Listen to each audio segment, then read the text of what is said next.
திருச்செந்தூர் அருள்மிகு சுப்பிரமணிய சுவாமி திருக்கோயிலில் ஞாயிற்றுக்கிழமை என்பதால் ஏராளமான பக்தர்கள் கடலில் புனித நீராடியதுடன் நீண்ட வரிசையில் சுமார் 4 மணி நேரம் காத்திருந்து சுவாமி தரிசனம் செய்து வருகின்றனர்.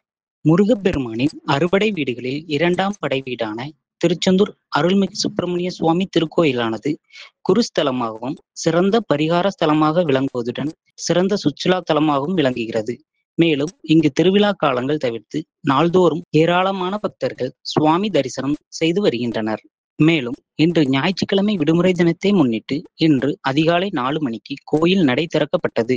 தொடர்ந்து 4:30 மணிக்கு விஸ்வரூப தீபாராதனையும் 6 மணிக்கு உதய மார்த்தாண்ட அபிஷேகமும் நடந்தது. மற்ற கால பூஜைகள் வழக்கம்போல் நடைபெற்று வருகிறது. இந்த நிலையில் தமிழகத்தின் பல்வேறு பகுதிகளில் இருந்தும் குறிப்பாக சென்னை, கோவை, திருப்பூர் உள்ளிட்ட பல்வேறு பகுதிகளில் இருந்தும் வெளி மாநிலங்களில் இருந்தும் வந்துள்ள பக்தர்கள் கடலில் புனித நீராடியதுடன் நாளிக்கிணறு தீர்த்தத்திலும் புனித நீராடி நீண்ட வரிசையில் சுமார் 4 மணி நேரம் காத்திருந்து சுவாமி தரிசனம் செய்து வருகின்றனர்.